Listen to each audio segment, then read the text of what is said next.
This is a great book that Lynn found it for me. It's called The Heart and the Bottle.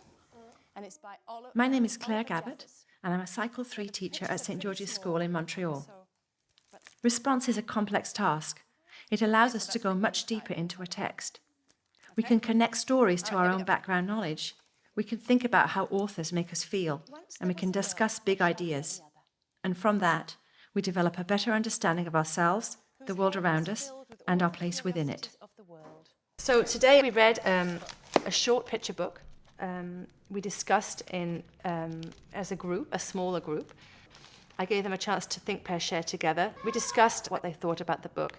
Eventually I geared it towards the main idea and the theme of the book. And then we shared. They managed to build upon the ideas of each other quite nicely. Then we wrote a short piece, and then we came back to share again. The heart was put back where it came from. And the chair wasn't so empty anymore. It's like her heart has everything except for mine. But the bottle was. So you want to make a circle? What's your first thought about what about the book? I used different ways for the children to talk together. First, because some of them are very shy and they wouldn't share at all if it was just a whole group because they would be too intimidated. Like I really missed her a lot, but so what I kind of did was I kind of just like let go, and as I said, I just thought of happy moments. Working together with a partner gives them that voice, gives them the confidence. They've tried it out on somebody. Maybe somebody's given them a bit of a hint. All right, who wants to start us off? What do you want to tell me about this? She feels empty when she doesn't have it, so there's something in her that doesn't. Okay. Anybody want to respond to Patrick? Her curiosity. It could be the best part or the worst part. Oh, who wants to talk to that? Well, like, the heart's in her body, so it gives her everything, but when it's in the bottle, nothing could come out. I guess in the discussions at the beginning, I would point out certain things and certain ways and encourage the children to look at other people that were doing certain things. Yes. And another way was to ask somebody in the class to scribe. It was another adult was in the class. And I asked her to scribe as we were doing a short discussion. And then I showed the children where different people offered ideas or gave examples or had an opinion about something or moved the discussion forward, so they can see in a very concrete way how discussions move and the kinds of things that they could say. We've talked about one big idea that's coming out of that, and you're talking about something else in there. See if you can articulate what that big idea is. In my classroom, it's very important to be very respectful to each other, and I wanted to tell them the things they were doing well. So perhaps more at the beginning of the year, I might say, I really like the way you did that, and I noticed that you built on that idea. And that gives everybody the cue that that's the thing to do. All right, let's see what we've got to share. It's if you do something, sometimes you'll need, I don't know, something of yours to get it out. Ooh. Or Keep to thinking about undo that. it. Can we come back to you in a minute? Yeah. Keep thinking about that and we'll come back to you.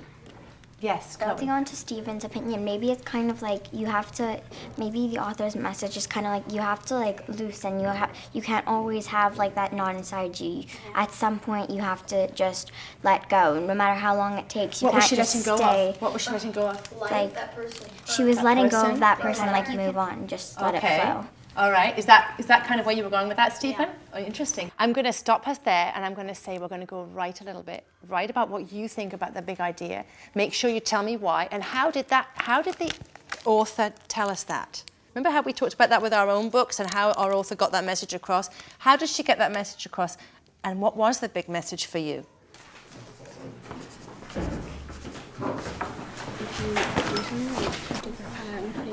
Right, oh, that was the hard thing, isn't it?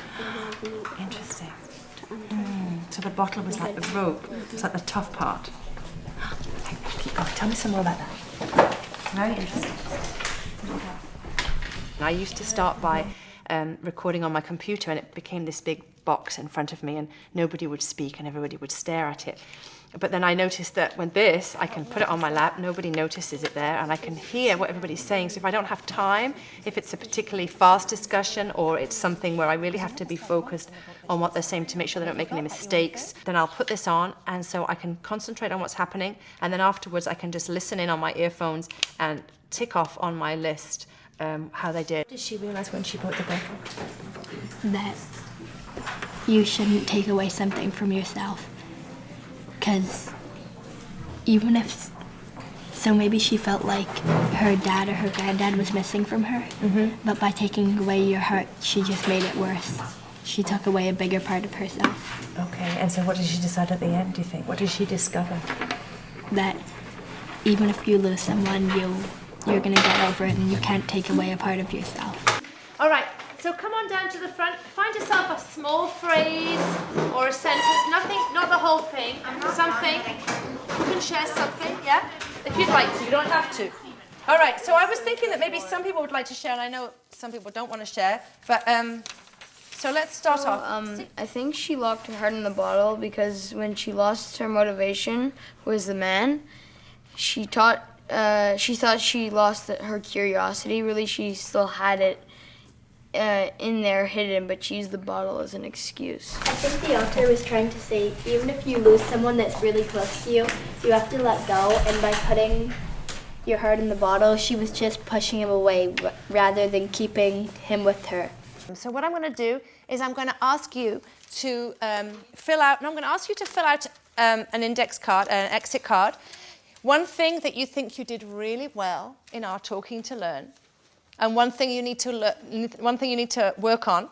So 2 things in all. One thing you did well, one thing you need to work on. And while you do that, I'm going to quickly scan over your pieces, and maybe I'll look at certain things that I'd like to have a look at again. Okay? So today we read a short picture book. I gave them a chance to think, pair, share together. We discussed what they thought about the book. Eventually I geared it towards the main idea and the theme of the book.